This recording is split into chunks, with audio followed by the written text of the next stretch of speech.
नमस्कार। आप देख रहे हैं प्रेस लेजेंड 24.online और मैं हूं लतिका शामी। आपका बहुत बहुत स्वागत है। आज दिनांक 5 फरवरी 2025 के दिन संविधान चौक पर विविध बातों को लेके मांगे रखी गई। एक विशाल मोर्चा देखा गया, चाहे वो मीटर से रिलेटेड हो या अन्य कामगार उद्योग में लगे हुए लोग, कामकाज वाले लोग, अलग अलग संगठन के लोग मिलके एक साथ एक विशाल मोर्चा किए हैं। आइए देखते हैं कि उनका क्या कहना है और उनकी मोदी सरकार से, गवर्नमेंट ऑफ इंडिया से क्या मांगे हैं। देखिए लतिका शामी की रिपोर्ट।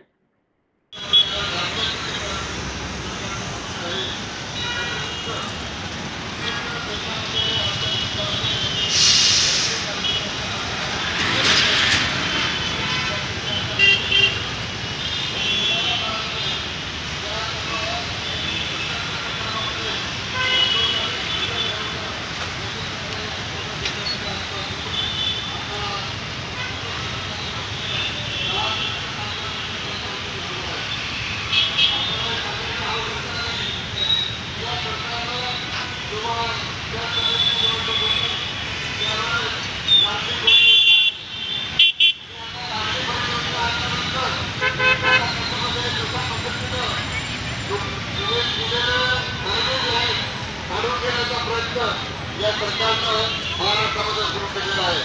कशा पद्धतीचं हे सरकार आहे याचा विचार आणि याचा मदत आपण करून या सरकारच्या विरुद्ध जे आपलं धोरण जे आहे आंदोलनाचं ते आपण जास्त मजबूत करण्याची गरज आहे।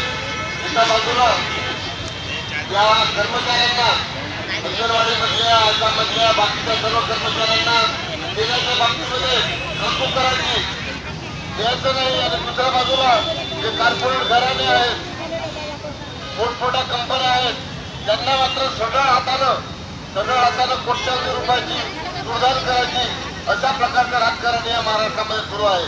हे लक्षात घ्या की आपण तुम्ही या ठिकाणी जे बसला आहात या हे सर्व वीज ग्राहक सुद्धा आहेत। आपल्या प्रत्येकाच्या घरामध्ये मीटर आहे, प्रत्येकाच्या घरामध्ये वीज आहे आणि आता या विजेच्या माध्यमानं आपल्या सर्व ग्राहकांना, आपल्या सर्व कर्मचाऱ्यांना छळण्याचा प्रयत्न या सरकारनं महाराष्ट्रामध्ये सुरू केलेला आहे। लक्षात घ्या, या पद्धतीनं आपण जेव्हा मागणी करतो आम्हाला वाढवून द्या, पगार वाढवून द्या, भत्ते वाढवून द्या, यांच्यावर पैसा राहत नाही, परंतु कॉर्पोरेट घराण्याकरता आणि भांडवली कंपन्यांकरता कोट्यावधी रुपयाची उडगार या सरकारनं महाराष्ट्रामध्ये सुरू केलेली आहे। त्याचं उदाहरणच आपल्या सर्वांच्या पुढे आहे। या वीज मीटर बदलवण्याचं जे कॉन्ट्रॅक्ट अदानी वीज कंपनी जगजीत सिंह डलियावाल भूख हड़ताल पर बनने की कगार पर चले गए तो भी उनके साथ सरकार बातचीत करने के लिए तैयार नहीं। उनकी मांग है कि हमारी एमएसपी की गारंटी करनी चाहिए, वो करने के लिए तैयार नहीं है। मजदूरों की हालत हम देख रहे हैं, अपने अपने उद्योगों में देख रहे हैं, सब ठेका पद्धति में और तनख्वाह जो अभी तक हम लोगों ने हासिल की थी। अभी जामा साहब ने बोला कि कोयला उद्योग में 1 लाख से ऊपर तक के भी तनख्वाह मजदूरों को मिलता है महीने की, लेकिन अभी खत्म करके जो प्राइवेट हो रहा है और आउटसोर्सिंग हो रहा है, ठेका पद्धति हो रही है, उनको मुश्किल से 8,000, 10,000, 12,000 तनख्वाह मिलना मुश्किल हो रहा है। ऐसी हालत में इतनी गिरावट, इतने तनख्वाह में गिरावट और बाजार की महंगाई हम देख रहे हैं। पिछले अनेक महीनों से हम लोग सोचते थे कि महीना आएगा तो सब्जियां तो सस्ती होगी, जैसे आसार होती, लेकिन ये ठंडी का महीना निकल के जा रहा तो भी सब्जियां सस्ती नहीं है। बाकी किराना, कपड़ा, जो हमारे रोजमर्रे की चीजें हैं इतनी महंगी हो गई है। शिक्षा में हमारे बच्चों को पढ़ने के लिए भेजते हैं, शिक्षा इतना महंगा हो गया है। इलाज पानी, हमारे स्वास्थ्य की जो हालत है इतना महंगा हो गया है कि गरीब आदमी को इलाज कराना मुश्किल है। और सरकारी जो हमारी आरोग्य संस्थाएं हैं, जो हमारी स्वास्थ्य संस्थाएं हैं, उसको खत्म करने की कोशिश हो रही है। दवाइयाँ इतनी महंगी हो गई, इलाज इतना महंगा हो गया कि आम आदमी का जीना मुश्किल हो गया। ऐसी हालत में हम गरीब लोग, मजदूर वर्ग के लोग, मेहनत करने वाले लोग, खेत में काम करने वाले लोग, किसान लोग, शिक्षक लोग, जो नीचे तबके के लोग हैं, इनकी हालत इतनी बदतर हो गई है और ये सरकार कुछ सुनने के लिए तैयार नहीं है। तो ये सब सारी परिस्थितियों को देखते हुए ट्रेड यूनियन ने एकताबद्ध होकर तमाम ट्रेड यूनियन एक साथ आकर और उसमें किसान को भी जोड़ा, बाकी संगठनों को भी जोड़ा कि एक साथ मिलकर अगर लड़ाई हम नहीं लड़ेंगे तो इस सरकार को हम झुका नहीं सकते सरकार को हम मजबूर नहीं कर सकते अपने सवालों को लेकर। और उस आधार पर आज ये कार्यक्रम हुआ है। अभी जैसा कहा गया कि आज के बाद फिर से बैठक होगी और बैठक में अगला लड़ाई का हमारा आह्वान क्या होगा, अगला हमारी लड़ाई क्या होगी, उसका ऐलान किया जाएगा। उसके लिए हम लोग को तैयार रहना चाहिए। हम साथ सबसे अपील करते हुए, CITU की तरफ से अपील करते हुए, कामगार संगठन संयुक्त कृति समिति की तरफ से अपील करते हुए कि आगे और लड़ाई के लिए हम लोग तैयार रहेंगे। इससे भी ज्यादा जबरदस्त तरीके से हम लड़ाई अपने अपने क्षेत्रों में करेंगे। ये अपील करते हुए मैं अपनी बात खत्म करता हूँ। इनकलाब जिंदाबाद।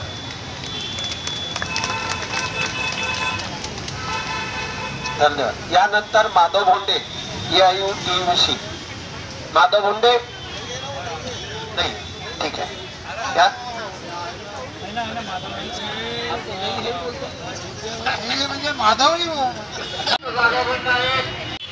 मित्रांनो, अनेक वक्ते बोलले आणि तुम्ही उन्हामध्ये बसलेले आहात, थोडी थोडी सावली येत आहे, तरी पण तुम्ही काय परिस्थिती आहे खाली बसण्याची हे आम्हाला माहित आहे, म्हणून मी जास्त काही बोलणार नाही। आज जो इथे आपण जो सर्व कार्यक्रमाची नारेबाजी घेतली त्याबद्दल सर्वांना उपस्थित आहे याबद्दल सर्वांना क्रांतिकारी अभिवादन करतो आणि त्याच्या पुढे जो आपलं आंदोलन आहे त्याच्यामध्ये संयुक्तपणे आपण आणखी जास्त संख्येने उपस्थित राहा। जो काही आंदोलनाचा भाग येईल त्याच्यामध्ये आम्ही सुद्धा इतर कामगारांना सुद्धा आम्ही सक्तीचा प्रयत्न करू एवढं बोलतो। आणि तुमच्या संघटनेला आणि मोदी सरकारने जे आपल्या मुलांनी कायदे आणलेले आहे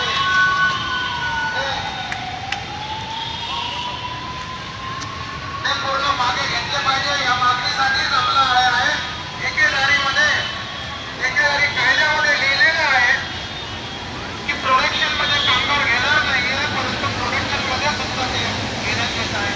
आता आपण महिंद्राचे कामगार येऊन गेले इथे, तिथेही ते महिंद्रामध्ये फॅक्टरीमध्ये जिथं प्रोडक्शन होते तिथे घेण्यात येते, हे सर्व चुकीचं आहे।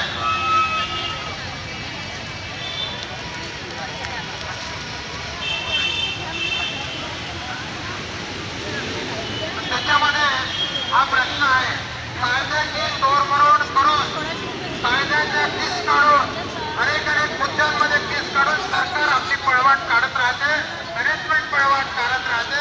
म्हणून यांच्या विरोधामध्ये आपला हा एकच पर्याय आहे, संघटित होऊन त्यांना दाखवणे आणि फक्त दाखवणेच नाही तर यांना उकळून फेकणे हे बी आपला संकल्प असला पाहिजे।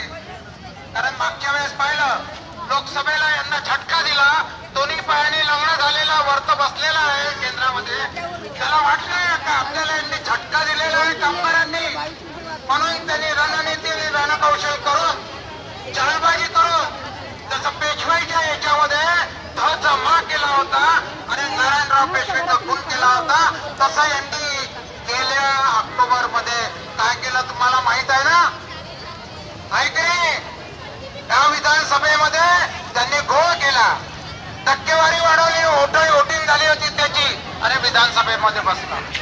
म्हणून हे जे घोटाळाबाज सरकार, धोकेबाज सरकार, ते त्यांनाच नाही तर कामगारांना सुद्धा धोका देते। मागे ते मेट्रोचे कामगार इथं बसले होते, त्या कामगारांना BMS ची इनिंग आहे, BMS ने सांगितलं का जे कंपनीतर्फे होते त्यांना सांगितलं BMS नी का आपण यांना आता आपण परमनंट बातमी करू, पण त्या BMS वाल्यांनी आणि सरकारने तिथल्या मेट्रोच्या मॅनेजमेंटने त्यांना तिथून काढलं आणि ठेकेदारीत टाकलं।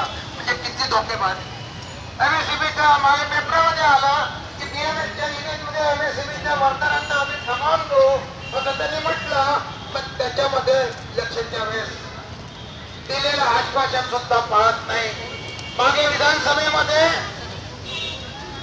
प्रीपेड मीटरचा जो प्रश्न आला त्याच्यामध्ये दोन्ही सभागृहामध्ये त्यांनी सांगितलं आम्ही मागे घेऊ आणि मागे जसं इलेक्शन झालं मतलब निकल गया तो फिर पहचानते नाही, त्यांचं इलेक्शन आलं आणि त्याच्यानंतर मग पुन्हा आता प्रीपेड मीटर चालू झालं।